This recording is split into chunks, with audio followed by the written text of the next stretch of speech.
नमस्कार, आपका बहुत स्वागत है। राहु केतु का राशि परिवर्तन 30 अक्टूबर से होने वाला है, लेकिन ये आपकी राशि पर क्या प्रभाव डालेगा, इससे पहले जान लेते हैं कि आपकी राशि में केतु का परिवर्तन आपके लिए क्या फल देगा। आपकी कुंडली में केतु के इफेक्ट क्या हैं, केतु शुभ है या अशुभ, ये सब जानेंगे। कुंडली में केतु के अशुभ स्थिति से जातक को जीवन में कई परेशानियों का सामना करना पड़ता है। व्यक्ति खुद को चारों तरफ समस्याओं से घिरा हुआ पाता है, लेकिन कुछ उपायों के द्वारा इससे छुटकारा भी पाया जा सकता है। लेकिन ये सब जानने के लिए हमारे इस चैनल में को सब्सक्राइब करें, लाइक करें, कमेंट करें और वीडियो को अंत तक ज़रूर देखें। अब बात कर लेते हैं कि अगर आपकी कुंडली में केतु अशुभ है तो उसका क्या प्रभाव होता है। कुंडली में केतु के प्रभाव से जातक को कई शुभ अशुभ फल मिलते हैं, लेकिन कई केतु के अशुभ स्थिति से जातक को कई समस्याओं का सामना भी करना पड़ सकता है और जीवन परेशानियों से चारों तरफ से घिर सा जाता है, जिससे बाहर निकलना कई बार काफी मुश्किलों भरा महसूस होता है। चलिए कुंडली में केतु के प्रभाव से मिलने वाले अशुभ प्रभाव को और केतु को शांत करने वाले उपायों के बारे में जानते हैं। ज्योतिष शास्त्र के अनुसार कुंडली में केतु खराब होने पर जातक के बाल झड़ने लगते हैं, नसों में कमजोरी, पथरी जैसी समस्या, जोड़ों में दर्द, स्किन प्रॉब्लम जैसी समस्याएं होती हैं। जातक को सुनने की क्षमता कम हो जाती है, संतान उत्पत्ति में समस्याएं होना, यूरिन संबंधी परेशानियां होना भी अशुभता की निशानी होती है। कुंडली में केतु की स्थिति मजबूत होने से आध्यात्म की ओर मन लगता है, वैवाहिक जीवन की इच्छाओं से मुक्ति मिलती है। वहीं दूसरी ओर कुंडली में केतु की कमजोर स्थिति से हर काम में कंफ्यूजन की स्थिति उत्पन्न होती है। ध्यान केंद्रित करने में परेशानियों का सामना करना पड़ सकता है और व्यक्ति खुद पर ही संदेह करने लगता है। केतु के प्रभाव से व्यक्ति सड़क पर या जेल में होता है। जिन पर केतु दोष लग जाता है, ऐसे लोग घर पर नहीं होते, उनकी रात की नींद हराम रहती है। केतु के खराब होने पर व्यक्ति पेशाब की बीमारी, जोड़ों का दर्द, संतान उत्पत्ति में रुकावट और ग्रह कलेश से त्रस्त रहता है। ज्योतिष शास्त्र में केतु को जीवन की अचानक होने वाली घटनाओं का कारक भी माना जाता है। केतु शुभ हो तो व्यक्ति को रंक से राजा बना देता है, वहीं जब ये अशुभ होता है तो एक पल में राजा को भी रंक बनाकर छोड़ता है। केतु को मान अपमान, दुर्घटना, घबराहट, उलझन, आर्थिक तंगी और उत्साहहीनता का कारक भी माना जाता है। राहु केतु की शांति के लिए घर में भगवान श्री कृष्ण की ऐसी तस्वीर रखें जिन पर वे शेषनाग के ऊपर नृत्य कर रहे हों। इस तस्वीर को प्रतिदिन पूजा करें और ओम नमो भगवते वासुदेवाय मंत्र का कम से कम 108 बार जाप करें। इस उपाय से भी उग्र राहु केतु शांत होते हैं। और अगर कमजोर केतु की बात करें तो अगर आपकी कुंडली में केतु कमजोर हैं तो आपके रिश्ते बिगड़ने लगते हैं, सेहत और संतान संबंधी कष्ट होता है। इसके अलावा जोड़ों के दर्द, चर्म रोग, रीढ़ की हड्डी में दर्द, घुटनों में दर्द आदि समस्याएं आपको हो सकती हैं।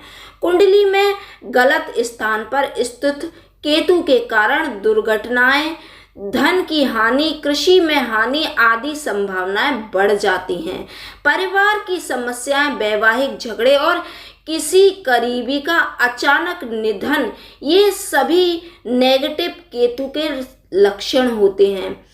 नेगेटिव केतु के परिणाम स्वरूप नौकरी और प्रतिष्ठा की भी हानि आपको उठानी पड़ सकती है।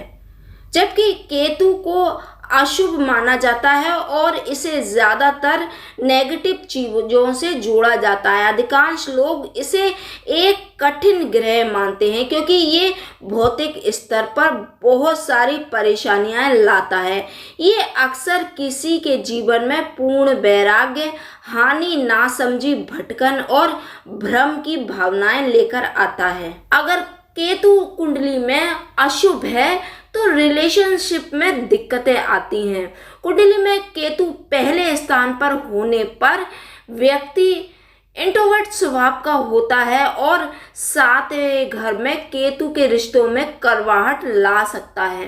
केतु के अशुभ फल की बात करें तो कुंडली में केतु की स्थिति मजबूत होने से आध्यात्म की ओर मन लगता है, वैवाहिक जीवन की इच्छाओं से मुक्ति मिलती है। वहीं दूसरी ओर कुंडली में केतु की कमजोर स्थिति से हर काम में कंफ्यूजन होता है, ध्यान केंद्रित करने में परेशानियों का सामना भी करना पड़ता है और खुद पर संदेह की स्थिति उत्पन्न हो जाती है। केतु के अशुभ होने पर जीवन में अस्थिरता का भाव उत्पन्न होता है। कुंडली में केतु कमजोर होने से जीवन के हर एक पहलू में समस्याओं का सामना करना पड़ता है। केतु के प्रभाव से जीवन में असंभावित और अचानक परिवर्तन हो सकते हैं। जीवन के कई क्षेत्रों में अस्थिरता आ सकती है। भावनात्मक रूप से उथल पुथल का माहौल बन सकता है। केतु के अशुभ प्रभाव से मन में अशांति हो सकती है, प्रियजनों से अलग रहने का मन करता है और लोगों से अधिक बातचीत करने की इच्छा नहीं होती। स्वास्थ्य से जुड़ी हुई समस्याओं की बात करें तो केतु आपके स्वास्थ्य को बुरी तरीके से प्रभावित कर सकता है। केतु की अशुभ स्थिति से मानसिक स्वास्थ्य पर गहरा असर पड़ता है। ज्योतिष शास्त्र के अनुसार कुंडली में केतु खराब होने पर जातक के बाल झड़ने लगते हैं और नसों में कमजोरी, पथरी की समस्या, जोड़ों में दर्द, स्किन प्रॉब्लम जैसी समस्याएं होती हैं। जातक की सुनने की क्षमता कम हो जाती है, संतान उत्पत्ति में समस्याएं होती हैं, यूरिन संबंधी समस्या होना भी इसमें शामिल है। कमजोर केतु व्यक्ति की रीढ़ की हड्डियों में भी समस्याएं देता है। केतु के दोष से बचने के लिए माँ दुर्गा, हनुमान जी और गणेश जी की पूजा आराधना करें। 2 रंगी कुत्तों को रोटी खिलाएं। काल भैरव को केले के पत्ते पर चावल का भोग लगाएं। तिल के लड्डुओं का दान करें। रविवार के दिन कन्याओं को मीठी दही और हलवा खिलाएं। हर महीने पड़ने वाली दोनों त्रयोदशी तिथि पर केतु के शांत करने के लिए व्रत रखें और काले तिल का दान करें। नियमित पूजा पाठ और मेडिटेशन करने से केतु के अशुभ प्रभावों को कम किया जा सकता है और जीवन में सकारात्मकता लाई जा सकती है। अगर आप केतु के अशुभ प्रभाव को कम करना चाहते हैं तो लहसुन या रत्न भी पहन सकते हैं। इसे धारण करने से आपको अच्छे परिणाम मिलेंगे, लेकिन कोई भी रत्न बिना ज्योतिषी की सलाह से धारण नहीं करना चाहिए। दान पुण्य करने से भी केतु के बुरे फलों से छुटकारा पाया जा सकता है। ऐसा करने से केतु का नेगेटिव प्रभाव कम होता है। ऐसे ही नए नए वीडियोस के लिए हमारे चैनल प्रथमेश ज्योतिष को सब्सक्राइब करें और दोस्तों के साथ ज़्यादा से ज़्यादा शेयर करें ताकि उन्हें भी इस जानकारी का वे भी लाभ उठा सकें। इसके साथ ही नोटिफिकेशन को ऑन करें ताकि हर वीडियो सबसे पहले आपको प्राप्त हो। मिलेंगे अगली वीडियो में एक नई जानकारी के साथ। तब तक के लिए धन्यवाद।